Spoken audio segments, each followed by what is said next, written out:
20th. Hi, this is Eli Ocheltree of the SnoKing Beekeepers Association. This is our August monthly meeting, August 20th, 2025. And we are going to start with a quick update on the fair. I promise not long. And then we'll start talking about winterization. And I don't know how hot it was today. It felt like 90 out there putting up the fair booth, but probably not actually that bad. Okay. Oh, the very first thing. If people can see my picture, I didn't even have time. Becky just dropped the t-shirts off. Oh, there they are.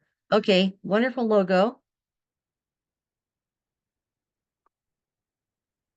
I have to admit, people. Okay, and then on the back, as promised, one of our favorite sayings. Okay, so that says, yeah, don't worry, I'm a pro. Just follow me, okay? Try to keep up. Now, so your first on the fair, updates and reminders. You pick up your t-shirt if you promised to work for 3 shifts and you did it early enough that Becky could get your t-shirt made. You pick up a t-shirt at the first shift you work. So it's there at the booth. If you somehow need a ticket or parking pass because you sign up late, and we are still recruiting, even though more than half the spots are taken, we meet at the feed store. And if you go look at our last quick fair prep meeting last Wednesday, a week ago, we went through that, and we can bring the ticket and the parking pass over to you. You don't want to try to park in the parking lots first because they'll hit you for $15. And you can't change parking lots. That would be an in and out. So it's not like you could park in one parking lot of the fair and then change your mind. No, it's $15 each time. Update your honey list information. I keep forgetting to mention that.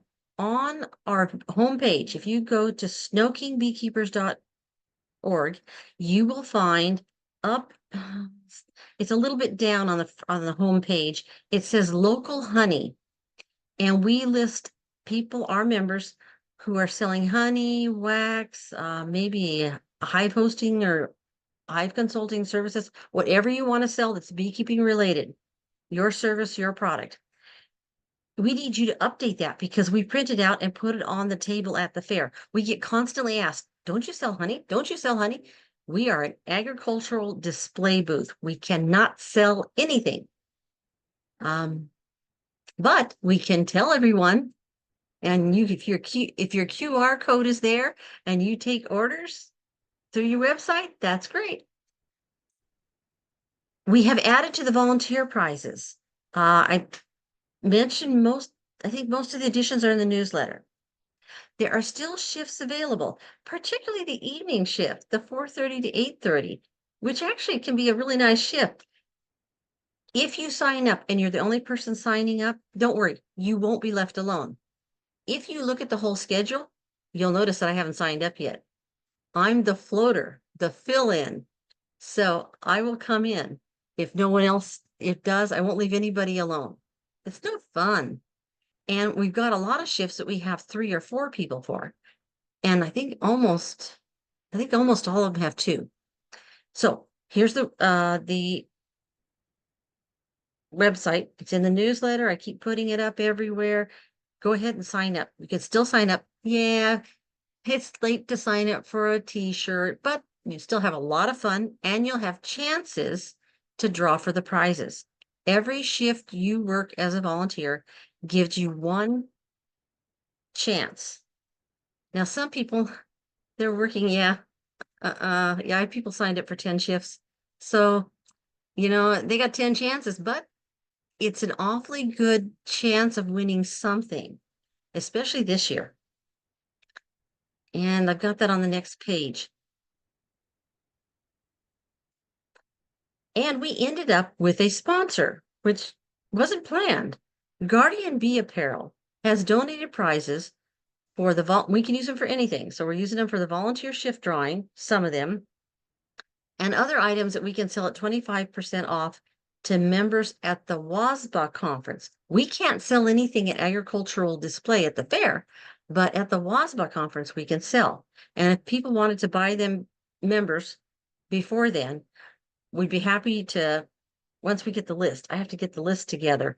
And then, I haven't found a person who's going to handle all the orders, which would be nice. Anyone volunteering to be in charge and just verify that people have paid, probably through our donate on our website would be the easiest. I will put out an email. How about next week?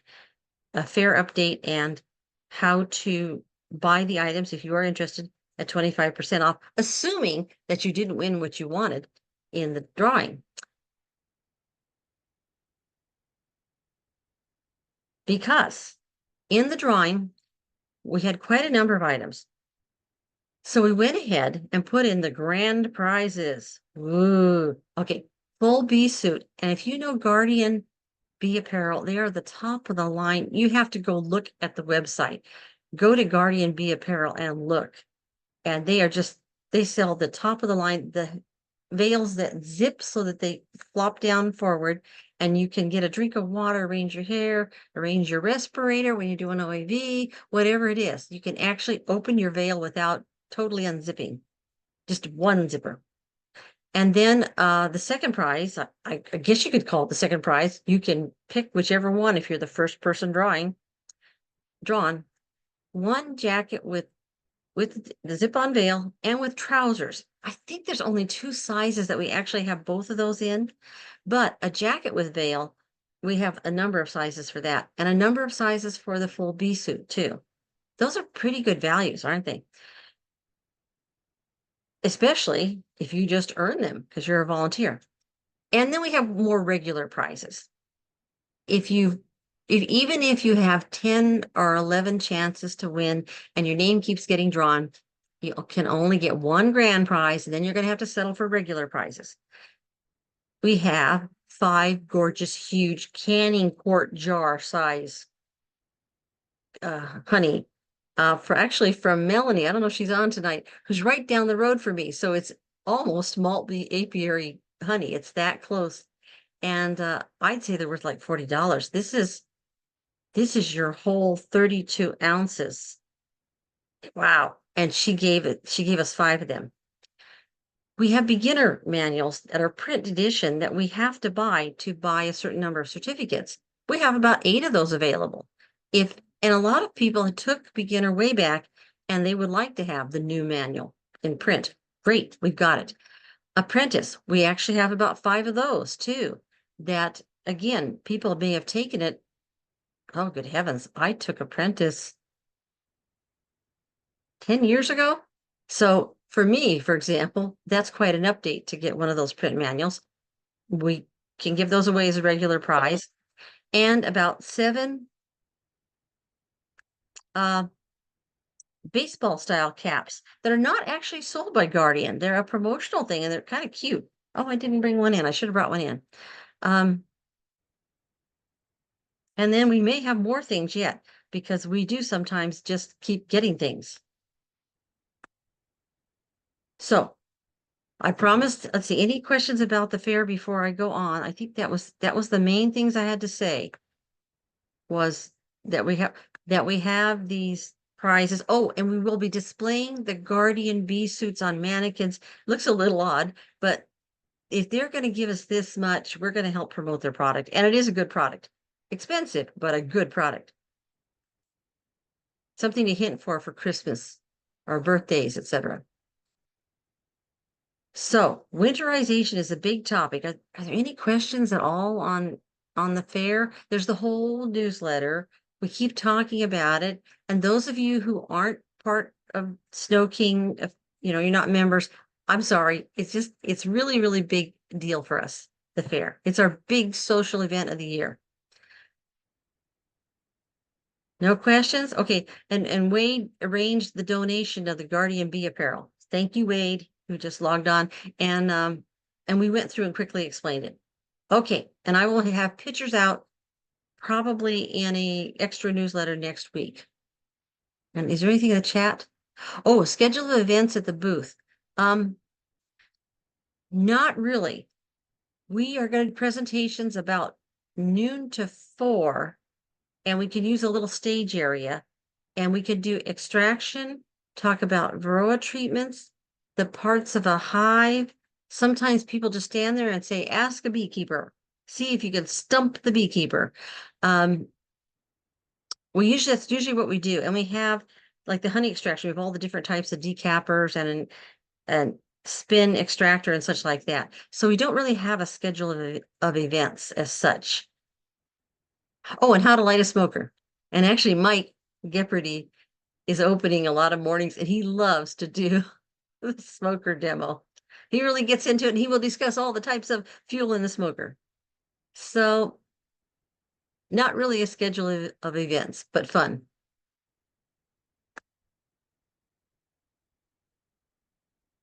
Okay. Whenever we do winterization, you are all on different levels, and I know that, and I recognize it. But every year people say, aren't we going to have a meeting on it? And I think it was last year I tried to skip. One of the years I tried to skip, and everybody kept saying, you didn't have a meeting on winterization. So we've got some experienced people here. Aha, I see Michael and Tony, and I don't know who else is on here. Paul is on here, I think there was. And okay, they can all, I'm going to put out some ideas, and then you will find that there are lots of opinions, and they can add to, change what I say, and we can have great discussions.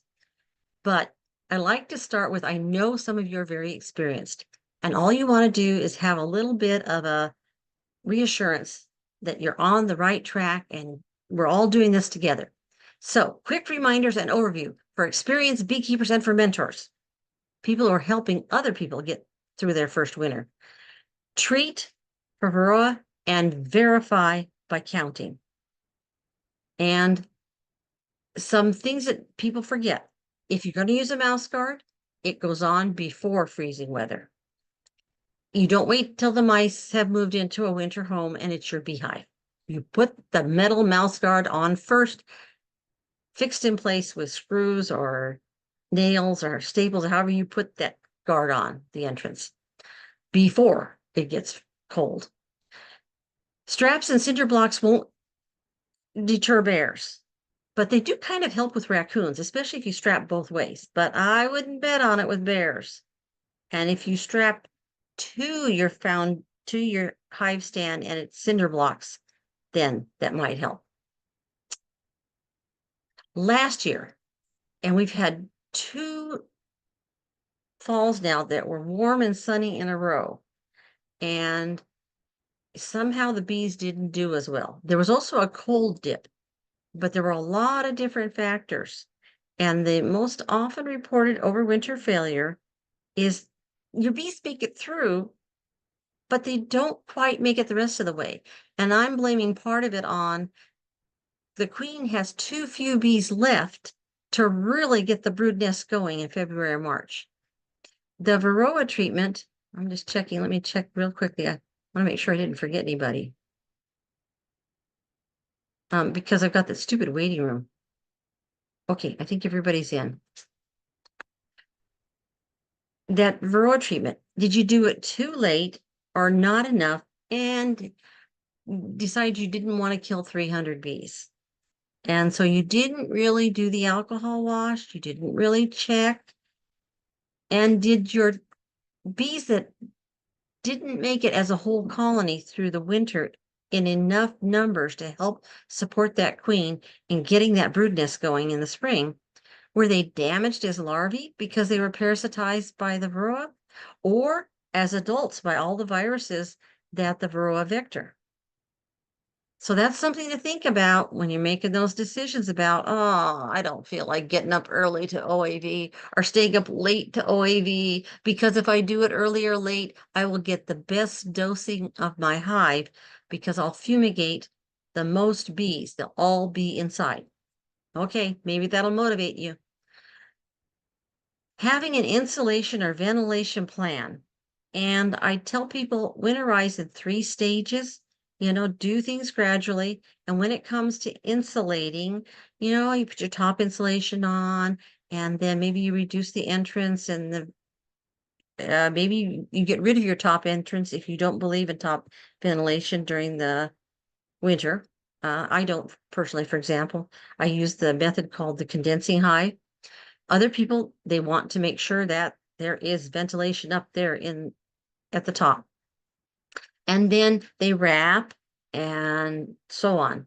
And then in the spring, it's important that you don't just rip everything off, all the insulation off simultaneously, open up all the entrances, and create suddenly a cold hive. It's too disruptive. It's too quick of a change. So if you put things on gradually, take them off gradually.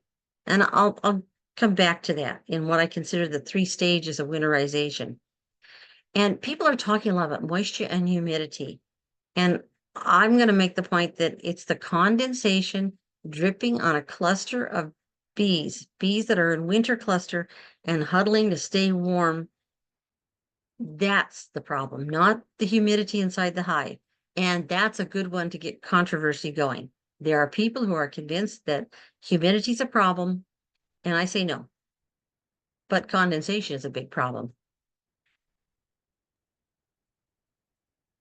So I advertise KISS. Keep it simple, students. All you have to do is 4 things and your bees will overwinter. All you need is, my picture looks like it froze up. Oh, no, there I am. No, my picture froze up. See, I shouldn't be looking at myself. Keep it simple, students. 4 things. Dry housing, relatively dry. I'm not talking about bone dry, but there's no leaks, there's no cracks, there's nothing leaking in, no rain leaking in. Fed, if they need feed, or if you don't know, feed them anyway. Treated for varroa, and do no harm. It's like the Hippocratic Oath. Do no harm. Don't do anything that's crazy and experimental unless you're willing to risk your bees. Then the basic rules, you probably have heard these if you've been through winterization talks. A deep's worth of bees at the bottom, about 10 deep frames worth of bees, trying to start your brood nest and your bees at the bottom, and trying to have a deep's worth of stores at the top and maybe a little on the sides of that where the bees are when you start the winter. Bees often move very rapidly to the top, but if they do that, they're going past the stores on their way up, and they are in contact with those stores and can eat them. Now, sometimes there's confusion about liquid and dry feed. You feed liquid feed as long as you possibly can. Dry feed, dry sugar, syrup and dry sugar, so liquid and dry. Dry sugar is the emergency feed. It's not that easy for the bees to use. It requires water, which sounds funny because we are so worried about condensation in the hive. But if there isn't enough condensation, the bees can't dissolve the sugar easily and take it in. They actually need a certain amount of water. And even to eat honey, uncap it and eat honey. Just think about trying to swallow honey straight, very much of it. You'd need some water too. And then on liquid, we feed 1-to-1 most of the year, and then we switch to 2-to-1 when the last flow has ended. Now, this is tricky because some people say they have no knotweed and no big flow from now until way in the spring. A lot of people have knotweed, and I was driving out to Wade's is what I was doing. And so I know that in the Snohomish Valley near Everett, I saw the knotweed blooming there. And then in Stanwood, getting out to Wade's, I saw the knotweed blooming. And I saw some of it, I think, in the Woodinville Valley as well. So it's on for a lot of people, but not for everyone. If your last flow has ended, then you can switch to storage if you want to. But actually, for a lot of bees, they are still bringing something in. They still have something coming in. Insulating the top. I do it year round, but definitely for winter. Trap that heat up there at the top of the hive. It's what bees do out in the nature, and it's what we do it in our houses. So bees like it too. They like a warm ceiling. a warm attic. Then a small top vent, not a big one, okay? A small one, if possible. If you're insisting on one. Like I said, I don't use vents usually at all during the winter. Solid bottom board, or you slide the slide out board in. And this one, I know there's going to be at least one person here who says, no, no, no, you have to leave that slide out board, that might count board out. I just don't want holes in my floor. I have a hard time with that. But I'm not going to tell you that it doesn't work for you in your microclimate. But I suggest you start a first winter, try sliding the board in. And leaving no extra empty space when you start winter, because late at the end of the winter, there's going to be a lot of empty extra space. And that is difficult for the bees to move air around so that it doesn't get moldy. And to ventilate, and they do that throughout the whole winter, even when they're in cluster, they're creating a little bit of a heat, convective current. And then as they get more active, but there's smaller number of bees in that larger space. So if you can take out extra space now, and I'll talk about that quickly. Why do you have extra space after your bees grew and grew and grew? Because now we're kind of going down in population. Now some of the nectar got eaten up. Now some of the 2 frames of nectar got ripened down into 1 frame of honey. You can end up with extra space very soon. The other caveat, my last caveat on this page, is colonies raise brood until the weather actually freezes in this area. As far as I know, they just do. It is a temperate climate, not an extremely harsh climate in a lot of ways, and they will raise brood. I suspect that my bees don't give up raising brood until almost December. And maybe last year, the last brood was emerging at the beginning of December. And then they start up again by the end of January. So they don't take a very long complete brood break. They seem to be raising a little a lot of the time.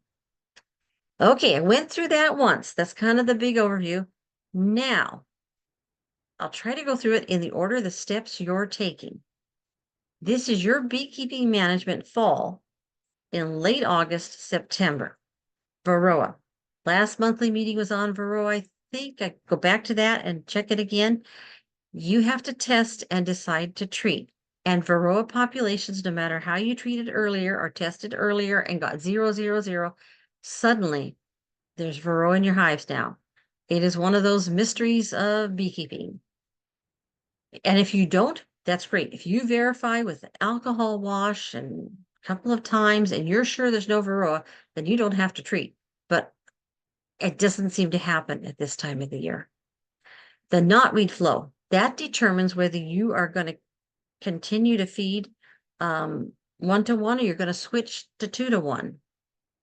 And you have to assess your colonies, and that's a very pedantic word. I wasn't sure what that meant when I started beekeeping, and I've had to really think about it. You have to assess your colonies, the queen, the population, how many bees, how much there is in stores of honey and of pollen, and then you have to make decisions. Then you have to decide, am I going to merge a weak colony, healthy, but weak in terms of numbers? Is it too late to requeen? And if it's too late to really requeen, you've lost a queen maybe you're going to have to merge for that reason alone. And feed if you even think it might be feeded and it might be needed. This is a hard one because some people say, no, you don't need to feed. Well, if you're not sure and you put a little extra sugar in, it won't hurt them. Usually, getting honey supers off if you want to harvest them. You can leave full honey supers on above the brood nest if you choose to. If you have any doubts, you may want to leave it on, whatever honey's up there. But you can't leave empty spaces. And sometimes there's a few empty frames here and a few empty there. And by the time you collect up the empty frames, sometimes you can reduce your hive stack by a whole box. Sometimes you have a couple extra frames and you can't leave them in there, so you're going to have to decide to store that honey or even nectar. If you freeze it, it won't ferment. Or if you're sure your hive is healthy, you might use it to boost another hive that has a little empty space, and you could replace it with a frame of nectar, pollen, something. Sometimes your winter location is not your best location in the summer, and vice versa. So some people relocate their hives about now. It can be the wind, it can be the lack of sunshine, there's just too much shade. It can actually be inconvenient too. Some people, the best, sunniest spot is where their kids play all summer long. So they move the hives out of the play space during the summer, but it's the best, sunniest spot to overwinter in. And so they put the hives back. And moisture control. It's really, we want condensation control. But everybody calls them moisture shims, so that's probably a good thing to call them. So I talked about Varroa last time. I don't want to talk a lot about it now. I love doing Q&A on it. So if you missed last time or you didn't understand something, you still have questions, talk to me. But you've got to know your Varroa levels. You can't just look at your bees. And the slide out board, if you see mites dropping on your slide out board, you haven't even done any Varroa treatments, that's actually alarming to me, because mites don't drop off that easily, I don't believe. And so if you're finding them on that slide out board, I definitely get that alcohol or other liquid wash. Sugar rolls are not quite as reliable, but you can do them if that's what you do, and you do it all the time the same way. The other way people monitor their Varroa levels, I don't think we're putting it in the literature yet, but what we do is we do 2 doses of oxalic acid vaporization close together. Now, there's a new paper out that says that when you get to dosing your hives, you can do more, 4 grams per deep, and do it a week apart. So I don't know. Have people done both ways long enough that they can compare? I haven't done them both ways long enough I can compare. But 2 doses fairly close together, as much as you can put in your vaporizer wand or your syringe or whatever you use. That, and then you look at the mite count on the sticky board, the slide out board, and if you and judge by that how many Varroa you think you have in the hive. That, I think, I consider it as good as alcohol or a sugar roll. But we could disagree on that if anyone has an opinion. Now, Varroa. People who knew that they got their Varroa under control last year, they still had trouble in the spring. And all I can suggest is that the earlier you control the Varroa, like now, instead of in September, instead of in October, and some of us were still struggling to get it under control in October, that the earlier you can control it, the less damage your bees, your colonies, will suffer. They haven't had as many viruses injected into them. They haven't been as parasitized. So the fat bees that everybody's talking about, the ones that are supposed to overwinter, should be stronger if you can get that Varroa under control before they're even larvae. Then I want to warn people, you've got to read the directions. And formic acid at this time of the year, there's a couple of caveats in using it. It's very popular with commercial beekeepers and even a lot of hobbyist beekeepers. I just want you to know that when commercial beekeepers do it, they frequently go through and do it, and then they requeen afterwards. The significance of that is they don't care how many queens die or are superseded. Now, sometimes formic acid doesn't kill your queens, but it can cause them to be superseded. Okay, you have a new queen coming up. What's the problem? Well, the problem can be our fall weather and maybe a lack of drones. And if a queen is superseded this late, even in late August and going into September, if you were to do Formic Pro now, and the bees had to raise an emergency queen, and she's trying to mate in 13 plus 6 to 10 days, so that's 19 to 23 days, if I did my math right, from now, what is the weather going to be like? And I hate to risk a queen. And other people say, oh, not a problem. Do the half dose if you decide to do it. It will cut down the problem of bee mortality. And you lose larvae and worker bees every time you do Formic Pro. I think everyone agrees on that. The younger queens withstand it better, but last year's queen may not so well. And formic acid was never meant to be put in your hives in high temperatures, especially if it's going to go like 90 and up in the first 3 or 4 days after you put it in. And it was never meant to be done in rainy weather. And on the directions, you'll also read that it says not while feeding. And that the reason for the not while feeding that I've heard discussed by the people who are the experts is that the bees stay in the hive, much like the rainy weather, much like also the high temperatures.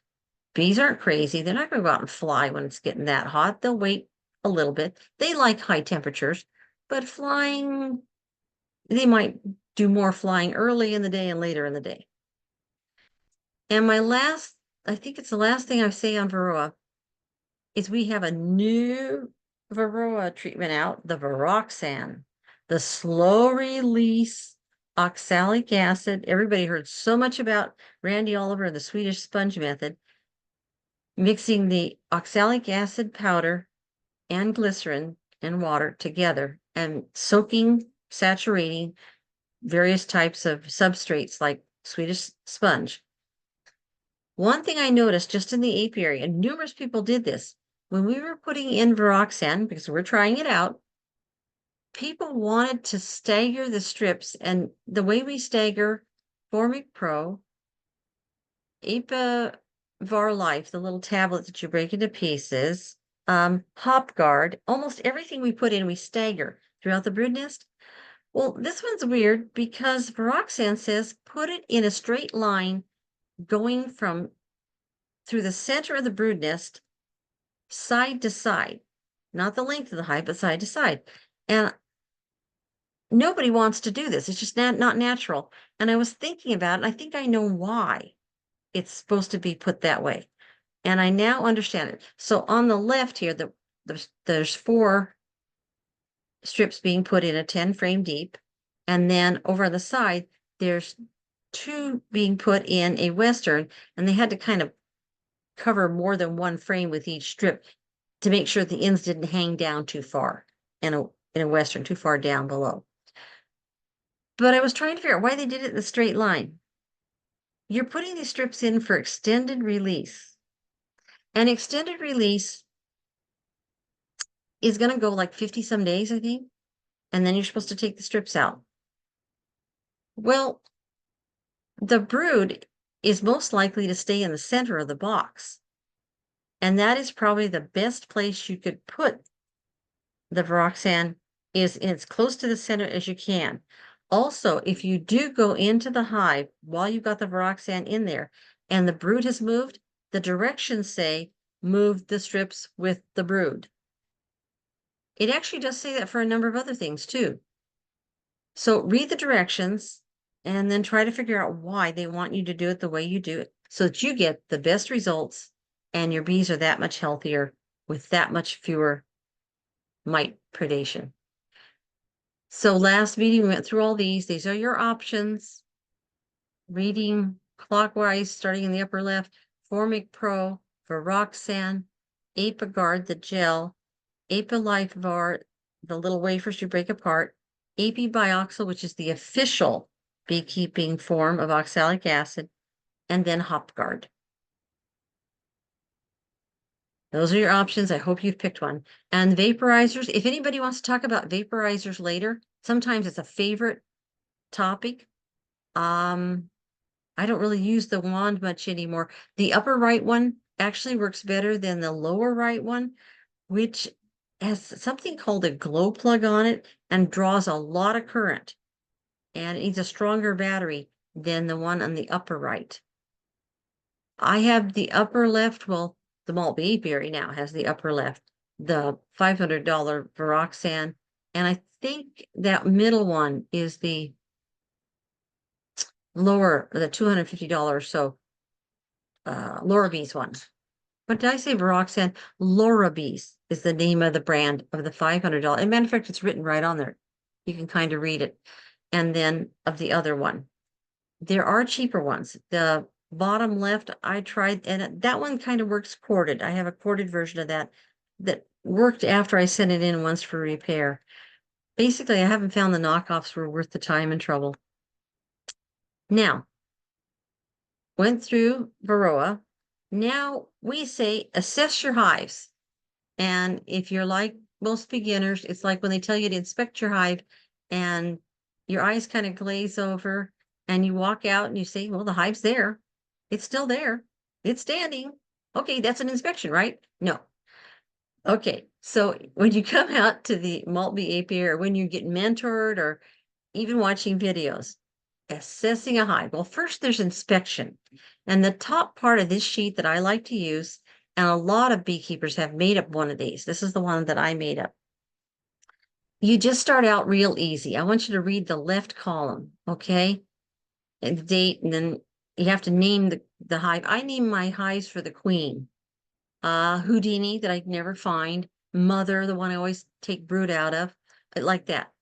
I name my hive with the queen. And when the queen changes, I consider the hive, the colony, to be a new colony within a couple months, usually within even weeks. Then the weather, look at that, look at the ground, look, see if there's any bees there, look at the entrance and the traffic of the bees at the entrance. I'm reading down that left column. Sticky board with anything on there that tells you there's robbing going on, or they're eating the pollen patty, or they're not eating that pollen patty, that expensive pollen patty you put in. Looking at the moisture shim, is it wet or dry? And that you don't have a moisture shim most of the year, so this is kind of a winter thing. You're getting it when you get into winter. Checking the inner cover. Is it indicating you should have a moisture shim up above that inner cover? How is the bee's temperament, their sound? Oh, and smell. As soon as you open up the hive, smell to see if it smells good. Or if it smells like, they say, bananas, and the bees are mad before you ever get in there. And are they taking the feed? Do they want it? Do they not want it? Then looking at the brood nest, and this is where we really start getting into what we do for winter. We are assessing, we're saying, how strong is this hive? So probably don't expect to see swarm cells, but you might see supersedure cells, which could tell you something's wrong. Although if you just did formic acid, it's possible that's all it is. And then the brood pattern. Is this queen laying in a pattern? Can you tell? Is there enough brood in there so that you can tell? In the worker brood, are you seeing ELC, eggs, larvae, open larvae, capped? Shouldn't see much drone brood. Every once in a while there's a little, but basically you shouldn't be seeing drone brood almost at all at this time of year. Does the queen have space to lay eggs? Now that turns in the fall, that turns into, does the cluster have room to form, especially in what you think of as the brood nest, but the queen is going to start laying fewer and fewer eggs. And that lower box is going to be where you hope to have your bees cluster. So that space to lay eggs is going to kind of turn into space for the bees to start clustering. Now, backfilling is going to mess with that. But a lot of bees, because we're in dearth, are cleaning the nectar out of the brood nest, even without you needing to do something about it. It was a worry before, but now if there's a little bit of dearth, they may be cleaning out that nectar and cleaning it up. Did you see the queen? If you saw eggs in the correct places and they looked right, you're not worried, right? And that's an important part of this assess. Shouldn't be seeing queen cells. Are they using the whole hive? You might start seeing that. This is where you might start saying, wait a minute, there's empty frames here. This was all full of nectar and now they're using it up and these frames are empty. And you might at times, especially within the next month, find you could take off a whole box. If you had like 3 or 4 boxes up, by the time you take the honey off and then take the empties off that they've been cleaning out, and 2 frames of nectar automatically ripen down to 1 frame of honey. But they also are often eating it up at this time of the year. And they'll eat up the nectar before they'll dip into their capped stores. You should see 2 or 3 frames of capped honey no matter what. At any time of the year, there's not an active nectar flow. Bees start to feel like, we're in danger of starvation if they don't have not 2 or 3 whole frames, but a little honey here, a little honey there, and it adds up to 2 or 3 frames for a good size hive. They expect to have that capped. Now, the very bottom part is I only use this twice a year. This bottom part that I put the red outline around. And what this is this is what's really called an assessment. You look at it and you say, how many frames, how many bees do I have of each thing, each type of frame? And reading across, do you see open brood, fat white, well, our eggs and larvae, capped brood, it's already capped over, pollen. And at this time of the year, you often will see more and more pollen as the nectar flows slow down, unless you have a great knotweed flow. And nectar, you're going to see very dark nectar if it is the knotweed. How many frames do you see of capped honey? And how many are just flat out empty?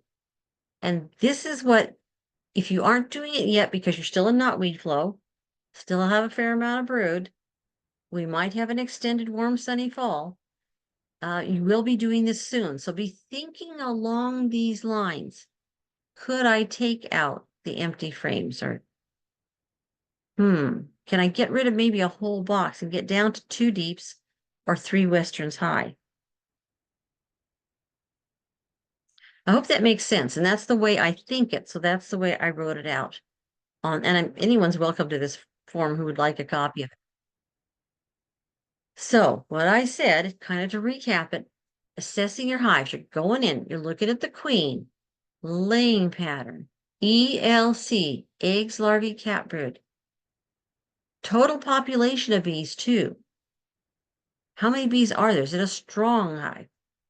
Then that space to lay, and sometimes people say this as honey bound. And for a long time, I couldn't understand what they meant. And what they meant was there's backfilling in the brood nest. I think that's what people mean by honey bound. Okay, somebody can explain it if that's not really what people mean.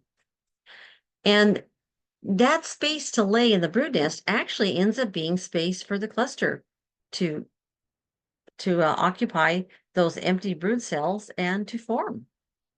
And if it has some honey in it, I think they can eat that for early in the winter and keep that space for themselves. Then stores. Again, I was looking on this frame at honey and pollen stores. And can I get rid of any of the empty or half-empty frames or boxes? As you get closer to it, the weather looks like it's going to turn really cold, and you have nectar in frames. You can actually, I don't know if anyone's ever done this, to get more space in your brood nest. You can take nectar frames, turn them upside down, and give them a good shake into the box. Right before you close it up, you don't want to set off any robbing, and that actually knocks the nectar out of the frames that you want it out of. And the bees will clean it up and probably store it better the second time. They probably won't go put it back in the brood nest. They'll probably store it in the honey supers where you want them to store it. Now, the queen problem. Losing a queen at this time of year is tricky because raising or introducing a queen takes time, and it's very difficult to do without young nurse bees. If you end up in a situation where the queen's been missing for a while and there really isn't any capped brood that's going to emerge and become young nurse bees, you may want to merge. Merging may be a better choice than trying to requeen.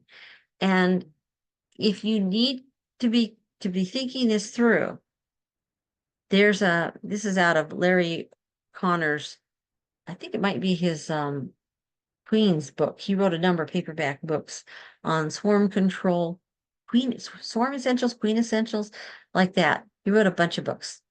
And in it is a table like this. And you have to think, how soon is the weather going to turn? Do I have time for the workers? If I don't have a queen, maybe I put eggs and very young larvae in there, and the workers take that female worker egg and create a queen by feeding it royal jelly nonstop. But she won't emerge until 16 days after the egg was laid. Well, then if she's skipping down here, if she's going to mate, if they were going to get from that egg to mating, now you have to add on here. It says 28. If you find the 28, and then 16 days for that queen to form and emerge from the cell. And then she needs 6 to 10, better give her 12 because the weather's variable for mating. And she still hasn't laid any brood.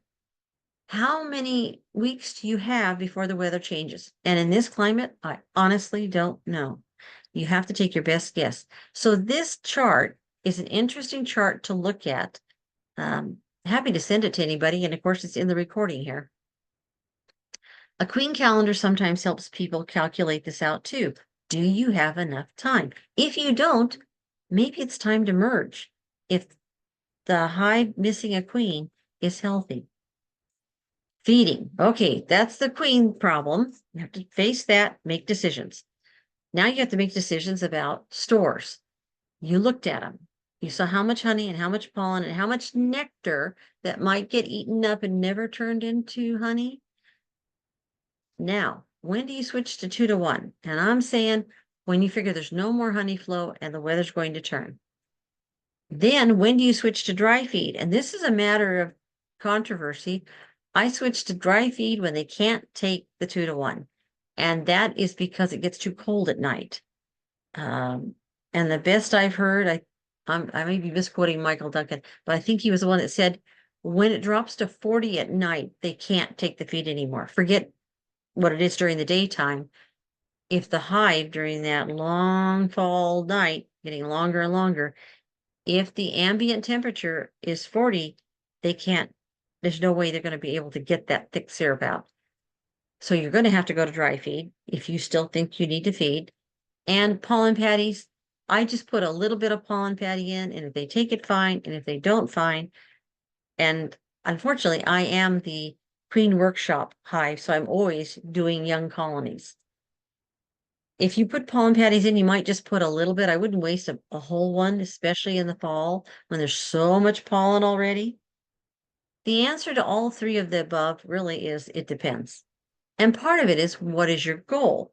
What are you looking for in the stores? Are you going to leave the honey on? Do you want to harvest the max amount you can and then feed 2 to 1 to replace the honey you took out? And if you have any doubts, please apply the Wall Street test. The Wall Street test is a risk danger assessment. How much are you willing to risk? What's the danger? If it's a large risk, but a very small danger, you go, I'll do it. If it's a small risk, but the danger is large, you might lose your hive. Then you say, ooh, I'm not willing to. So think about it that way. I think feeding is something that's just easy to do. And there's been a lot of discussion about feeding to get winter fat bees. And it's kind of a misnomer. It's something people are loving to talk about. But if you want fat bees, the queen has to be well fed, have a brood nest, and she's laying that egg that's going to emerge as a fat bee 21 days before brood rearing stops. And you want your winter bees to never have foraged. What you really want is young bees that are fat happy and have never worked themselves to death. But you don't want it too early. Because of that, 21 days post-emergence, after 21 days developing, the worker bee larva emerges as a an adult bee, and then stays inside for 21 days. What you don't want is you don't want it to be more than that 21 plus 21, and the house bee that was nice, had beautifully developed fat body, moves to becoming a forager. Foraging rapidly ages bees. And they have to be well fed and then not have used up their fat bodies to get those good fat bodies that give you good overwintering bees that will live for months instead of weeks. And I think they're going to be healthier if they're not parasitized by Varroa when they were larvae or as adults. Again, when you do your mite treatments, it's going to make a difference. Oh, and before I go on, the pollen sub patty recipe, because one person asked for it, I said, oh yeah, it's a good pollen patty recipe. If you are going to save a little bit of money, you start getting more hives, you might want to make your own pollen sub patties. And you can buy the dry powder. Ocheltree is the one that Cayman Reynolds was explaining, and he's got a video where he explains this. I don't do exactly this recipe.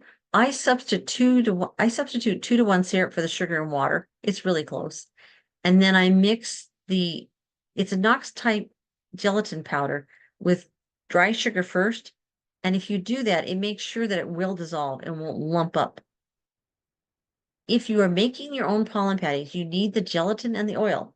The gelatin and the oil keep our homemade patties moist enough to stop them from drying out and crumbling inside the hive, which mine did for the first 5 years of beekeeping, and I didn't know what the difference was. I mentioned dry feed,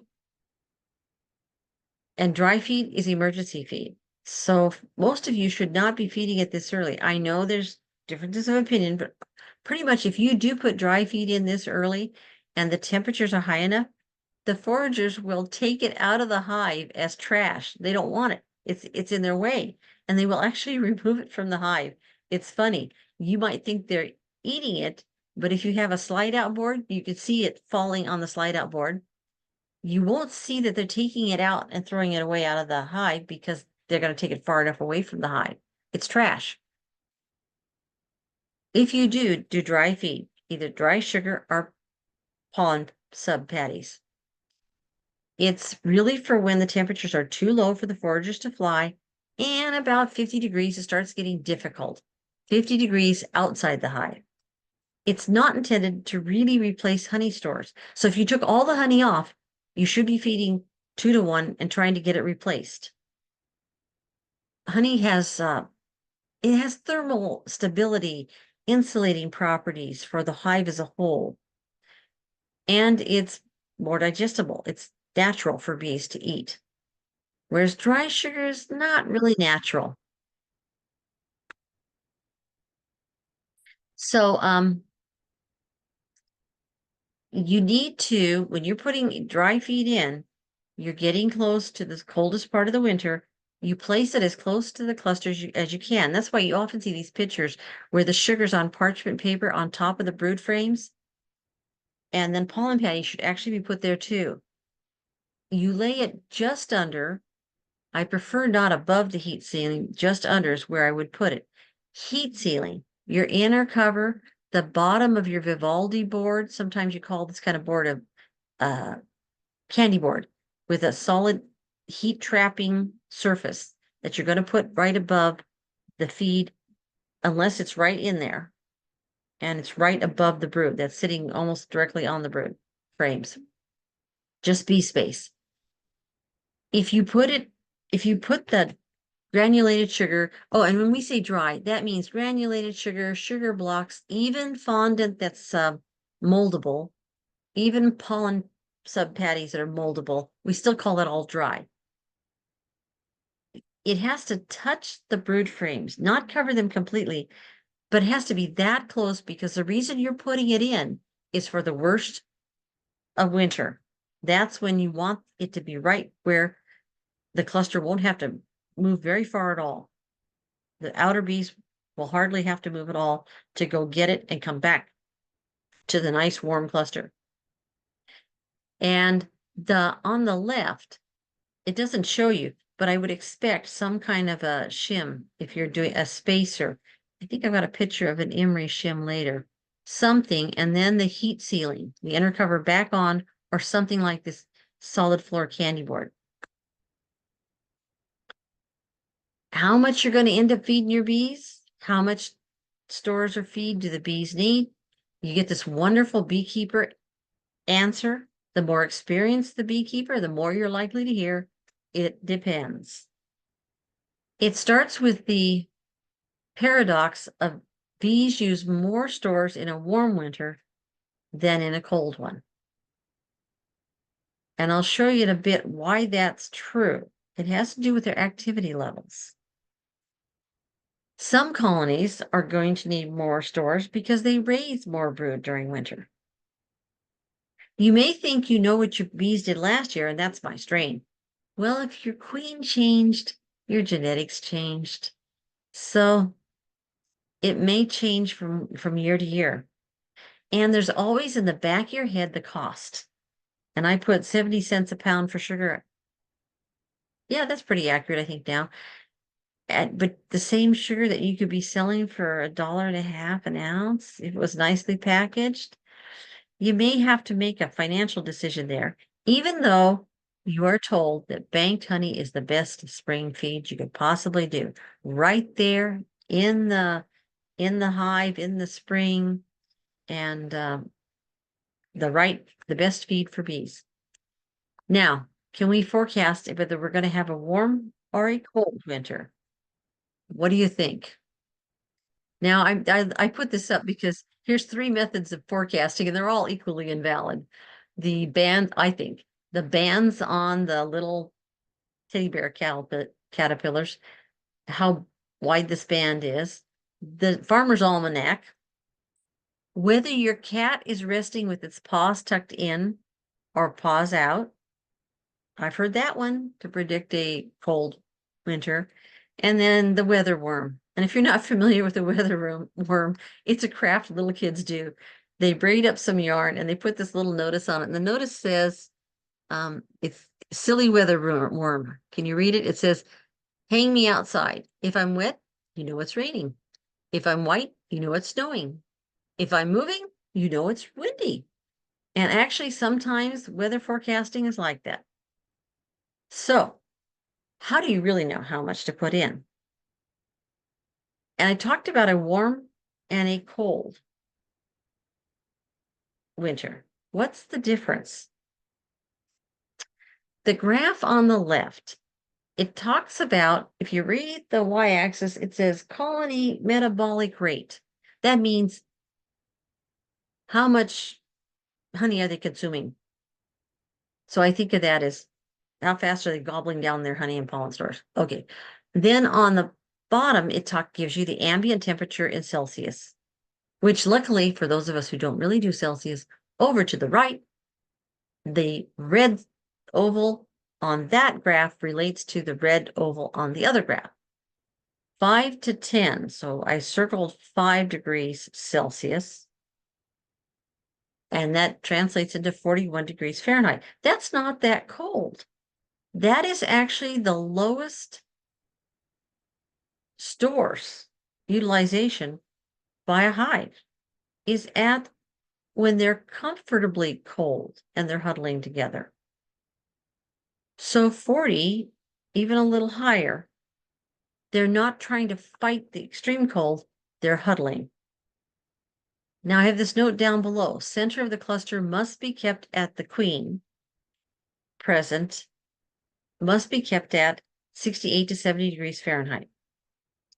If there's brood present, though, and that can be the case into, I would usually say the end of October, but the last couple falls, I think there was brood very definitely later than that. So brood present, the bees have to keep the center of the cluster at 92 to 94 degrees. That's a big expenditure of energy. So now after you looked at that, that's the lowest amount of energy consumption they need. But look what happens if it warms up a little. And say it warms up, pick 20. 20 is where it kind of peaks. The bees are generating the heat, probably for the brood. that they're now going to definitely be raising because it's warmer. And it's that there's a huge peak there in that black line. Okay, go over and look at what 20 is. It's only 68 degrees. If your winters are warming up to the 60s, and we do have winters where it does that repeatedly, your bees are going to need a lot more stores. You're going to use up more stores in consuming the energy because they're going to be more active. And that's part of how they keep warm. But if it was a colder winter, if you were to go over to, for example, 0 degrees Celsius, that's 32. I can remember that. 32 degrees Fahrenheit. See how it would never have jumped like that. If it was freezing outside, they'd still be conserving by huddling together.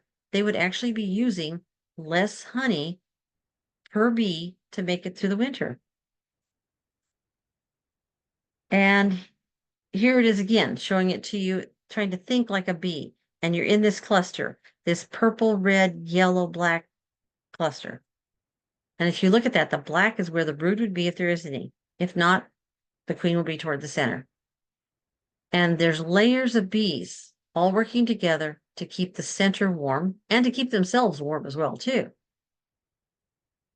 And again, if you're looking at what they're trying to do, if the temperature outside, it mentions down here on this day in February, the ambient temperature was a negative 11 degrees Celsius, which is about, I don't know, 12 degrees Fahrenheit going over to this chart on the right.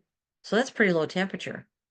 The ambient, but the cluster is keeping far above that, especially if it does have brood in the center. But it's consuming actually less energy than it would be if it warmed up and they all started moving around.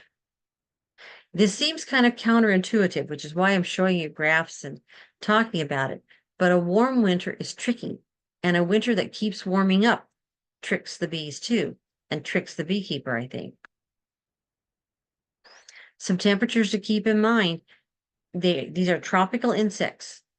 They love it when our temperatures go into the 80s, 90s. I don't think 100 really phases most of our bees. They just have to go get a little bit more water. But when you start getting down, here's the bottom part of the temperatures. At 61 degrees Fahrenheit, the drones can't fly. They're trying to stay inside. And if it's fall, the workers are busy trying to kick them out because it's fall and they're not needed anymore. At 57 degrees and each night, the cluster basically has to form around the brood nest. Maybe not a very tight cluster, but it starts. If it really is staying 50 outside, brood rearing should stop. I think we know that it doesn't really always do that in our climate, but again, it's that warming up and cooling and warming up and cooling that I think fools our bees. And once they've started brood, they might as well finish it, right? I mean, they're already halfway through that 21 days from egg to larva. They might as well keep going. But these temperatures, we do see bees fly in the low 40s, but only very, very briefly. They really can't do it long term, and they can't get caught outside the hive. And at 40 degrees, if a bee was alone, it would die. Each individual bee is cold-blooded, and as a cluster, they manage to be warm-blooded. I think it's one of the most amazing things about bees. Anybody have any questions? I'm talking an awful lot here. But when I cover winterization, I know that I'm covering it for some of you and who are interested in theory, and some of you are interested in the theory. So I'll kind of maybe speed up a little on cluster, and I can always come back to any of these slides. The cluster is not a fixed concept. It's dynamic. If the winter warms up, the cluster can expand. If it gets colder, the cluster can contract. And this is important because there's some movement in the cluster until it gets really cold. They can follow, the bees as a cluster can follow the heat up. They need to be in contact with the stores unless it really warms up enough they can move well. the temperature of the air inside the hive is actually really close to the temperature of the air outside the hive, the ambient temperature. So this is kind of interesting because it isn't necessarily the cold that kills bees. The lowest survival temperature, the coldest temperature at which bees could survive, depends on the number of bees, the health of the colony, are the stores present and can they get to them, and then how long it stays that cold. So there's a lot of factors, and that's why beekeepers are always saying, it depends. This year was different than last year.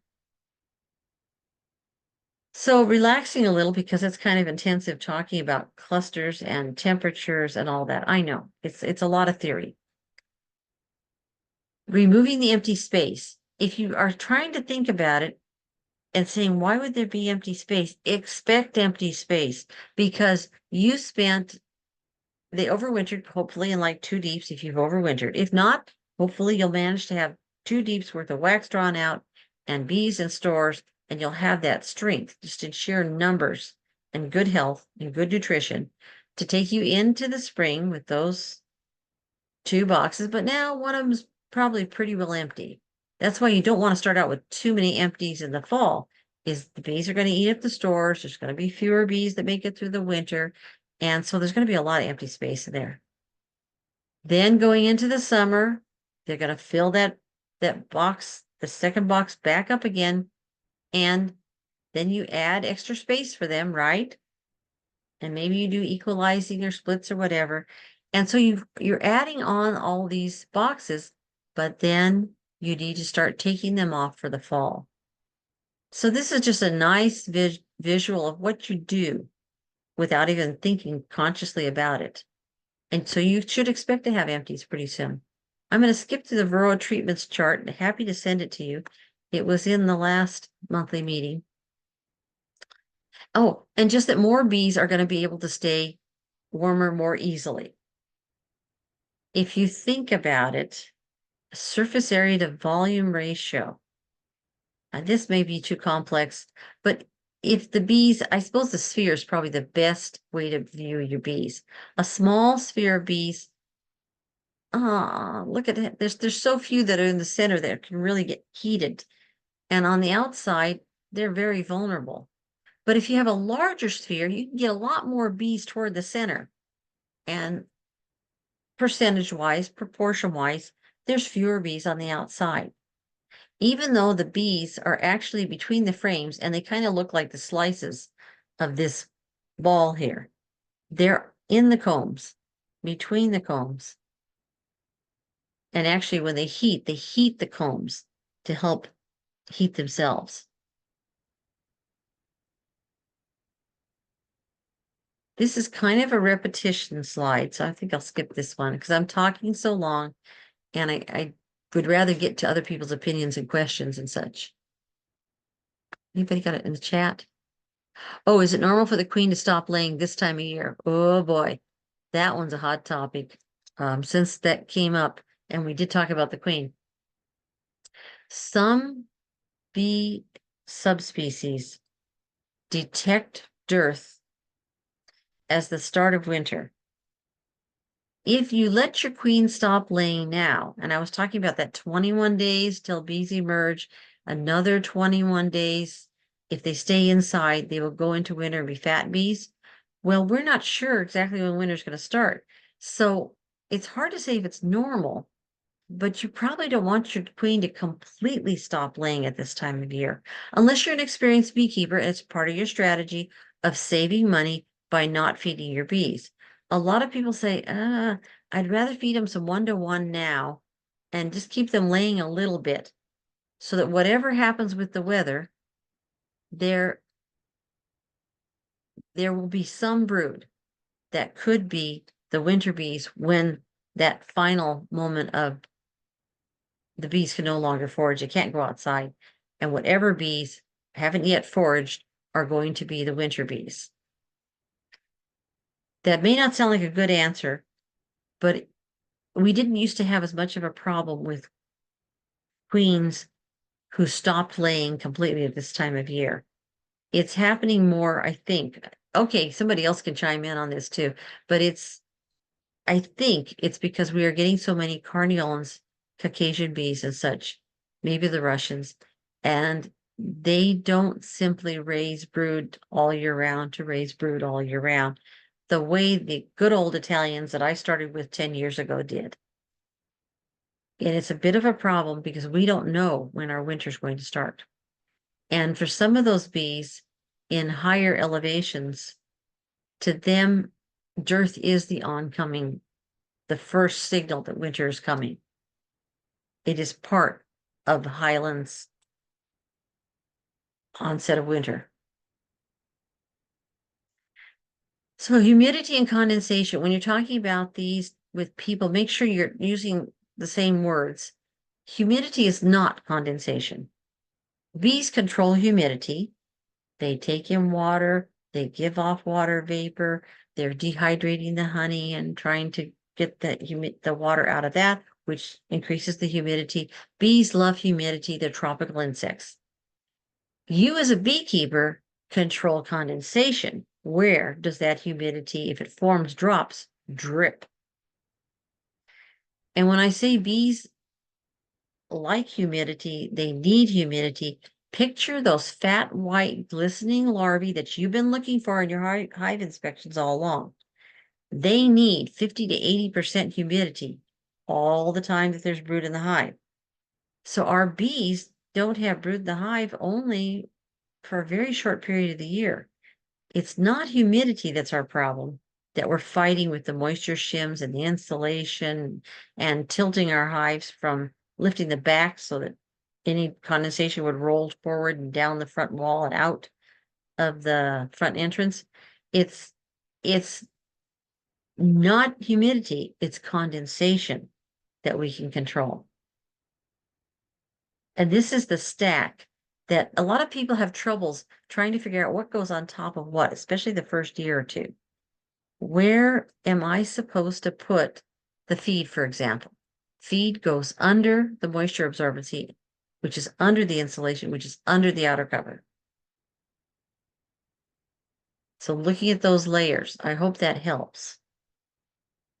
Moisture quilt, shavings, wood chips, oh, whatever you want to call it. It's still the same thing. If you put vents up there, then yeah, it doesn't really hold heat. But if you don't put holes in your top of your hive, what you consider moisture absorbency or moisture quilt, folded burlap bags, whatever it is that you're using up there to absorb moisture, it also is your insulation. And people have lots of good ideas on that, on what they can use. The guidelines for how much should you store, you'll hear these again and again. They're sort of carved in stone for beekeepers. Your ideal brood and winter stores ratio is sort of half and half. And if you have 2 deeps Langstroth hive or 3 westerns, 10 frame, you're talking about with the woodenware, if you were to weigh the whole hive, and yes, there are beekeepers who weigh their hives. It's not a bad strategy. Some just kind of weigh by hefting it, lifting it, and just feeling.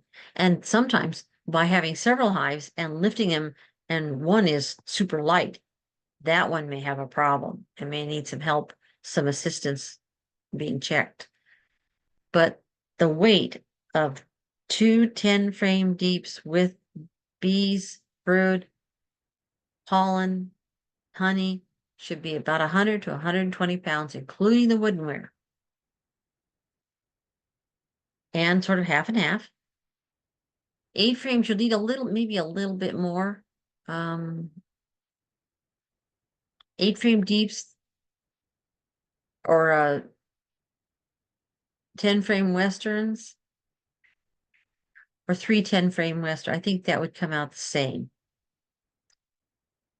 Again, you're looking for half and half, even if it's part of a box, is partly brood, partly stores.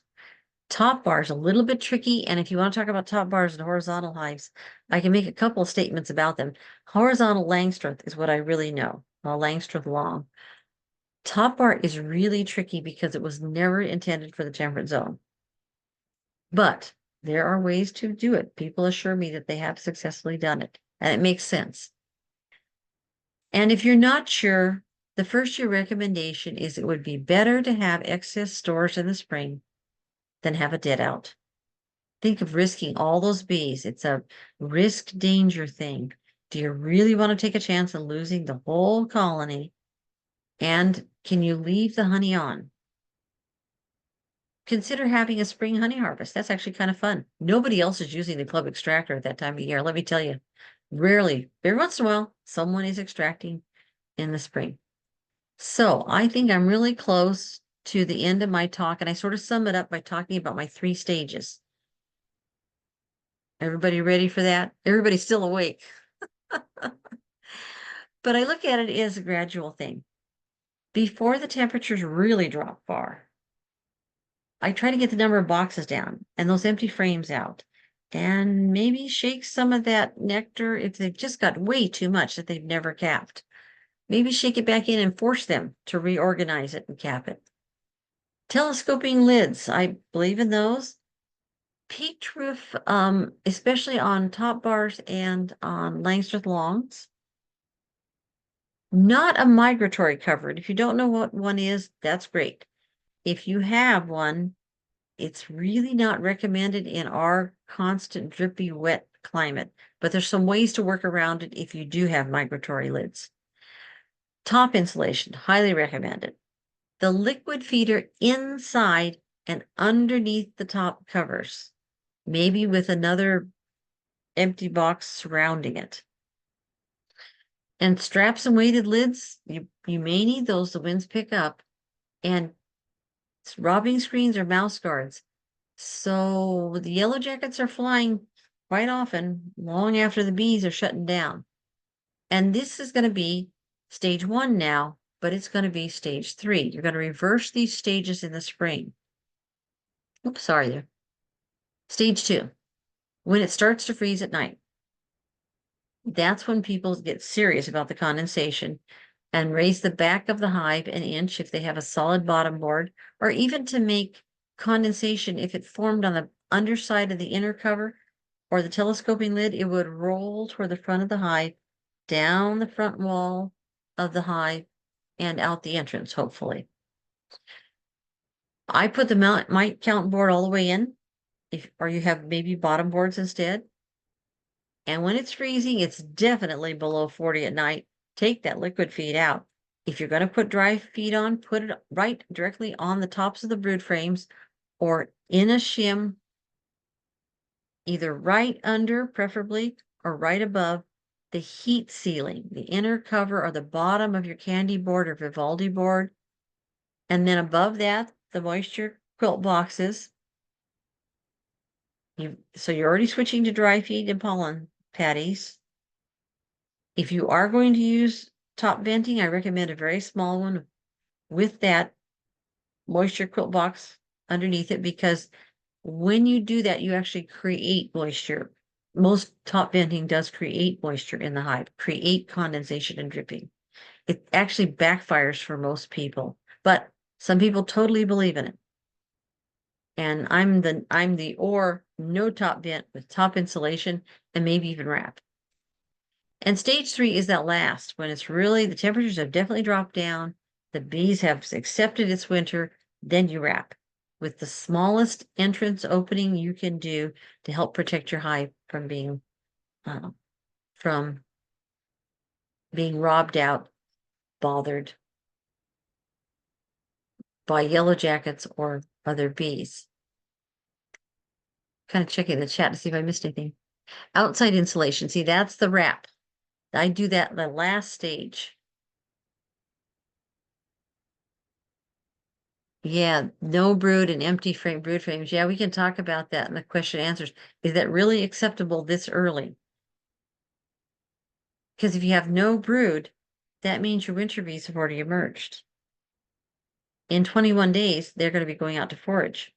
Will we hit winter in 21 days?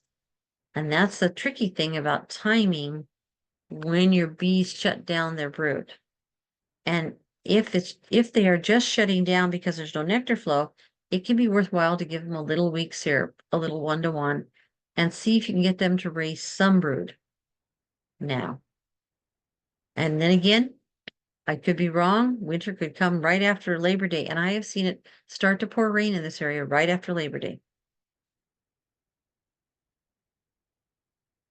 Okay. You're really looking for condensation control. The purpose of these moisture shims, this is supposed to be, that picture looks a little odd. That's supposed to be burlap stretched across the bottom of like a Western, a shallow box like that. And to help support whatever you put in there with absorbent material, I use 1/8 inch screen, but that's actually a stretched burlap sack that's doing that there, stapled onto the bottom of the hive box. Already covered this pretty well. Insulation goes inside the hive, above the inner cover and below the outer cover, not blocking the bee access to the feed. You want to make sure that you've got that insulation where it will, and also that insulation and moisture absorbency catches any drips that fall from the outer cover, the telescoping cover, when it cools each night or whenever the temperature changes. This kind of not taking the inner cover completely off. I didn't know people did this. I can't believe doing this. They put the sugar on, they put a whole big box, then they put like the telescoping lid on. And this is a disaster, in my opinion, because you've taken away the heat sealing that traps the heat rising from the brood and the cluster down there on the frames. And you're letting it all go up and hit that cold. You're letting it all go up and hit that cold surface of the telescoping cover without the heat being slowed or trapped by the inner cover. How much, now the decision to wrap, do you do outside insulation and wrapping? How much protection do you have from wind and weather? Some people would rather use putting up some wind barriers, for example, or relocating, putting their hives under a carport or a rain shelter. Don't wrap unless you've researched it and you decide to. And when you know what you're doing, make that decision.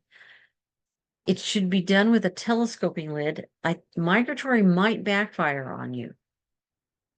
And consider installing the windbreaks. In this case, it's straw bales. To wrap or not to wrap? Why would people wrap in a place like Western Washington where it really doesn't get that cold that often? And the reason isn't the cold. It's not even wind chill as people talk about it in other parts of the United States. It's evaporative cooling. It's like the difference between wind chill and evaporative cooling is like the difference between you have wind outside and wind chill, you go out with dry clothing on, and it does chill you somewhat. It blows the warm air away. Evaporative cooling in Western Washington is why we end up wrapping. It's because it's like going out with wet clothes on with the same amount of wind, and you will really get cold. You'll get chilled. I call it hive hypothermia. And it has to do with that big amount of energy that's taken up in the evaporation of liquid water off the sides of your hives, sides, top, all around. When the wind comes and water evaporates, there is a huge drop actually in the amount of heat. Heat is actually taken away as liquid turns to a gas, as water turns to water vapor. And it's a big difference. It's just huge. There's calculations of it. If you think about ice or snow on top of your hives melting, you think, oh, that might take some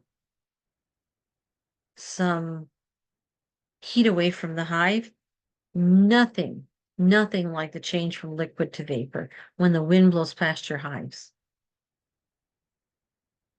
Pollen, I was going to talk a little bit about pollen. Is anyone interested? Because at this time of year, the last two falls, the bees were bringing in pollen. And a pollen trap, you take some of the pollen, not all of it, maybe every third day, maybe a couple days on, a couple days off. And these are various types of traps. I think the one I have, here's the one I have right here. This one is the plastic one that I like the best, easiest to clean, sits on the front of the hive. Do I have a picture of it sitting on the front of the hive? Sort of, yeah. Basically, it does what this wooden one here is doing. Sits on the oh, except the one I have actually sits down here at the main entrance instead of making the bees go through an entrance they're not used to.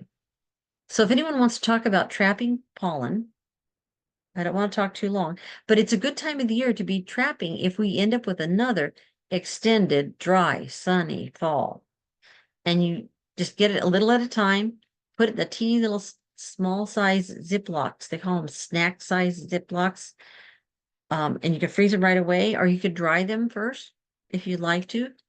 You could try to store dried. Pollen does lose its nutritive value for bees when it's, I think dried. I think frozen, it keeps some. It keeps some more.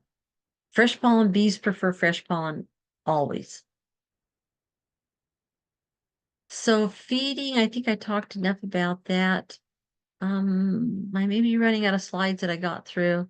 The only thing is the stacking order. People always seem to have trouble every year with this, trying to figure out what do I put where. And I really think it helps if you look at these upper layers and realize that the feed has to be right above. When the bees move, the cluster moves up, eats its way through that box of honey above. Ideally, you started the winter with those honey stores above that cluster of bees. They eat their way up and they should hit the feed and before they come to whatever barrier you've got to keep them out of your moisture absorbency. Stapled on burlap, 1/8 inch hardware cloth, whatever. And then you can have more insulation above that outer cover, concrete block and strapping. I think this is from, again, the Beekeeper's Handbook, which is really neat. All my black and white diagrams are from them. They have really great diagrams. And the whole concept of why the warm air rises in the hive, goes up, and if it hits a cold surface like the outer cover with nothing between where the warm, moist air rose, hit the cold cover, and drip down. If you don't have a moisture shim, even an inner cover alone could save hives that I've seen. You really need that heat sealing, and it can catch some drips too. Shim spacer, candy board, quilt board, they're pretty much the same thing. Some have a floor that performs the heat sealing that I've talked about, traps heat down nearer the cluster. I make most of my shims by cutting off the bottom of a deep when I'm turning it into a western. Down here are the measurements. A deep is 9 5/8 inch depth, the box. You could turn that into a 6 5/8 inch medium or western box by cutting the bottom 3 inches off. When you've cut the bottom 3 inches off, you can staple burlap or 1/8 inch hardware mesh and put your moisture absorbency, it's shredded paper in this case, above that, and some styrofoam too. A 3-inch shim will hold about an inch maybe of moisture absorbency and a 2-inch styrofoam piece, and then you put the telescoping lid on top. And I love slide out boards because I want to know if my bees are alive and if they're eating the pollen patty and whether they're being robbed out and is anything going wrong or does everything look just wonderful? Garbageology can be so reassuring in the winter. I love slide out boards. And I should stop talking there because now everybody can get to work and give their opinions on stuff. Should I stop recording there, or would somebody like to put their opinion on the record?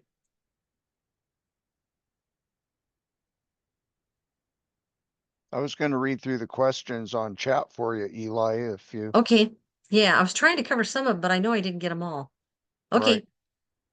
So, you've got four. I'll just list all of them and then you can take them in whichever order you want to tackle them.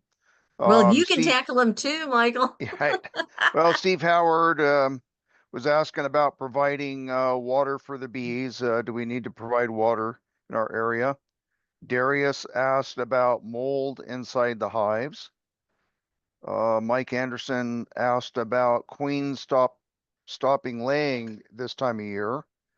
And then the last question was about how often to clean bottom boards or dead beads in winter. So those are the four Now, questions. you can't really clean the bottom board, starting with the last one. You just Well, hook the dead bees out. You just reaching through the entrance, you just hook them out with a coat hanger, a dryer lint brush, what else? Hive tools, some of the hive tools. You can just take the entrance reducer out and hook the hives out, the dead bees out. And dead bees can sometimes they drop all at once. At the beginning of winter, in the middle of winter, after a really cold spell, and then there's nothing drops, nothing drops. But every once in a while, you do need to check that the bees can get out that front entrance, especially if you don't have a top entrance. And that is one of the reasons that people have that top entrance, little top vent. What do you think, Michael? Is that a good answer?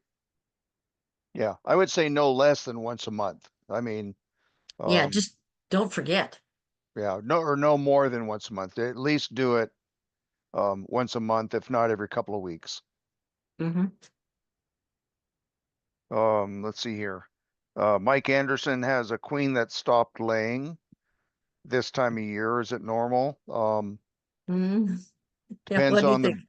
depends on the breed of bees and depends on whether we're in dearth or not. Hmm. So maybe test, give them a little syrup and see if she lays again. Yeah, some won't restart once they stop, but yeah, he's probably in the middle of just starting a dearth where in his areas. So, it is normal, yes. Um, advisable, no, but it does happen. Yeah, that one's He's you could he feel said all yes, different he ways. has been feeding for 2 weeks. Okay, and then she's just stopped then. Yeah. Yeah, Well, or and the workers have stopped. he said there's plenty of bees in the hive, so.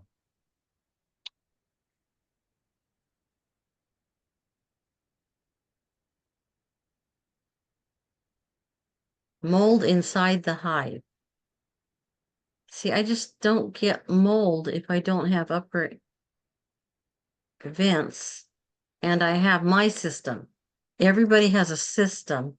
I don't have high winds. I don't know what would cause mold. It depends on what's causing mold inside the hive. Lack of ventilation and lots of dead bees. So usually you don't Ugh, get mold ugh. until a hive is about to die out, and then the pollen will start getting moldy at first, and then all the dead bees in the bottom will mold.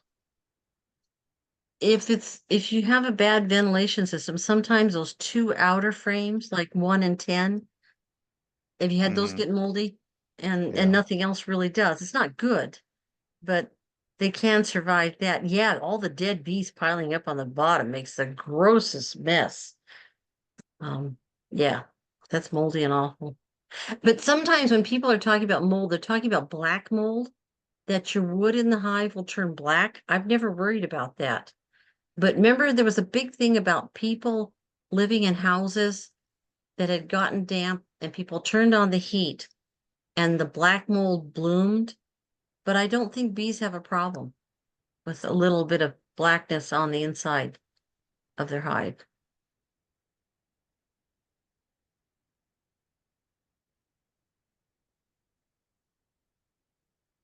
But the fuzzy mold, the fuzzy blue, green, white mold, yeah, that shouldn't be happening. Not if you've controlled the condensation.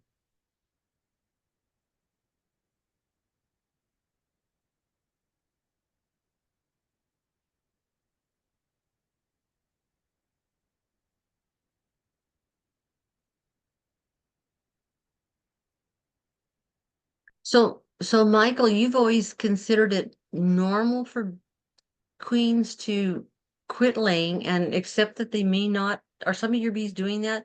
They just don't start laying again. They've just decided it's winter.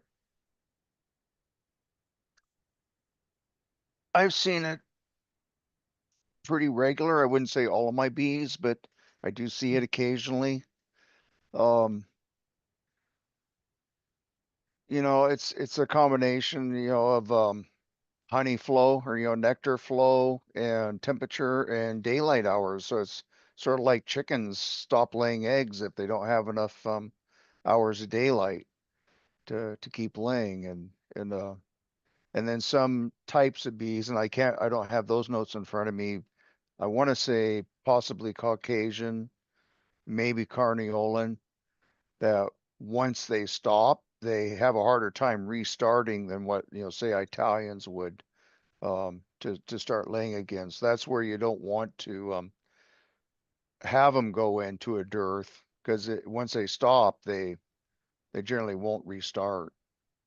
Or Yeah, it's I started beekeeping 10 years ago with the ones that they just would yeah, turn they it, never they'd stop. convert all stores. They never stopped brooding. We called it, like, I still call them the old Italifornians because they Yeah. were supposed to be Italian, but they were the American Italian. Darius has a really good question. Okay, you want to describe your hive setup in winter. It's very different, and you're a little lower than me, but you're still windy. You're still Western Washington. And yeah, you don't do hive setups the same way. So describing yours would be really good. Then we can get Tony, Actually, maybe. yeah, we are actually pretty close to the same. I mean, I've got my two deeps. I overwinter in two deeps. Hmm. The top deep is 10 frames of honey, period. In the lower box, I usually try to have at least 2 frames of honey down there, one on each side of the outside, mostly for thermal regulation. The inner cover, then I have a feeding shim on top of that, which I do put dry sugar on that board. In my 10 frame boxes, I usually put about 10 pounds. On my nukes, I put 5.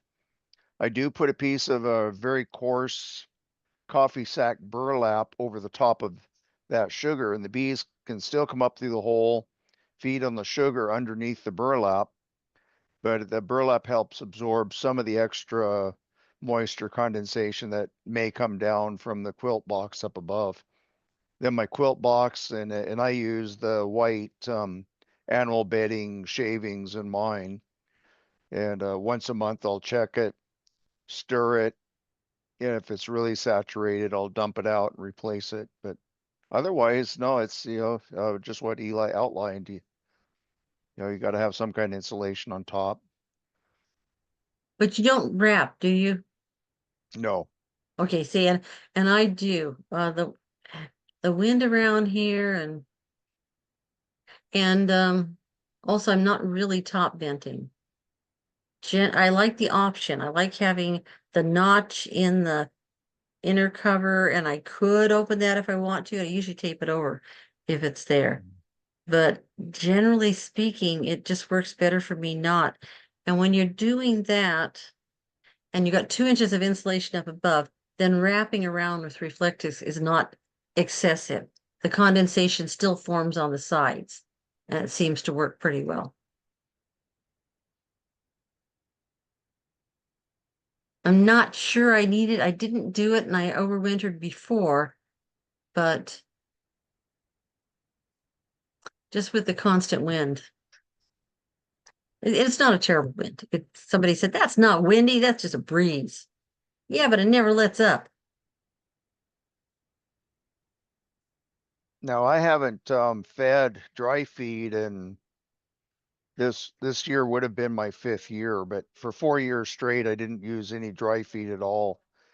And the bees would still have anywhere from 2 to 6 frames of honey left over.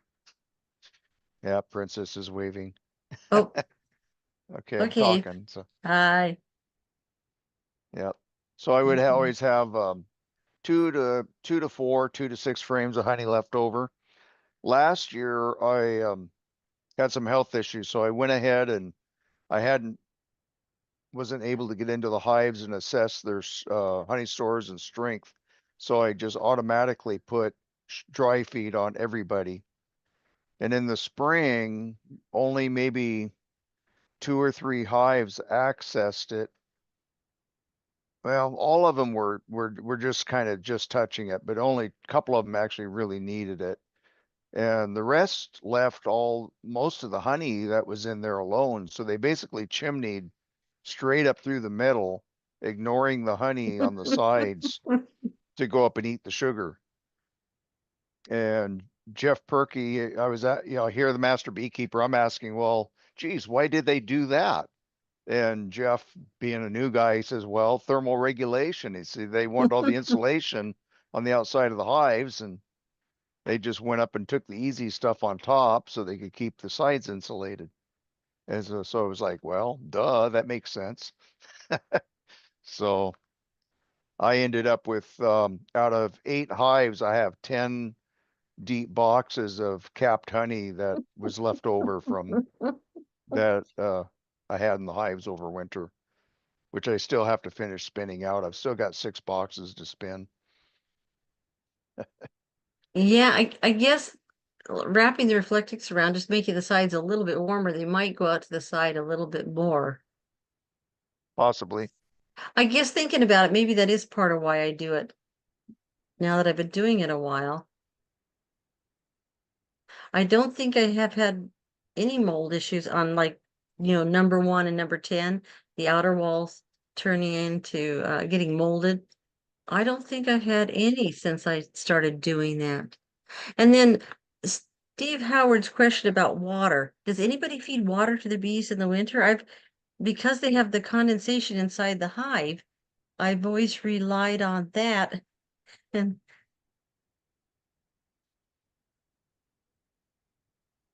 In the winter, they're going to make their own water. yeah. In the summertime, yes, we provide water in the summertime. So Mhm. um, I use Boardman feeders on the front of my hives for water, and I provide lots of water. Well, Eli's covered that quite a bit. In the wintertime, they've got enough with condensation, so the heat from the cluster inside, just like a water Mhm. glass on the table, if you got cold and hot hitting each other, you're going to get condensation. So it's just a matter of where that condensation's at. You don't want it raining down on top of your cluster, but you want it to run down the outsides of the box where they can utilize it. So no, we don't really put water in the hives in the winter. They got enough of their own.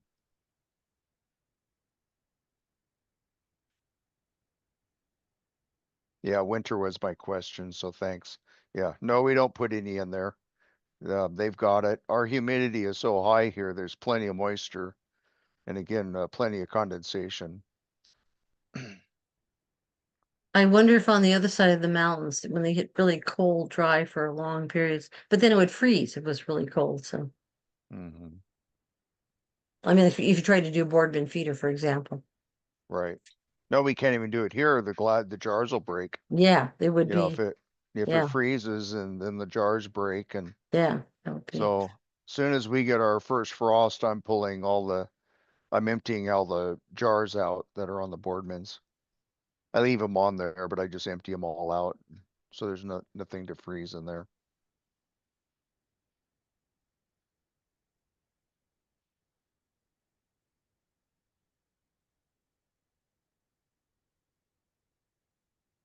Okay, should I stop the recording? Because I think we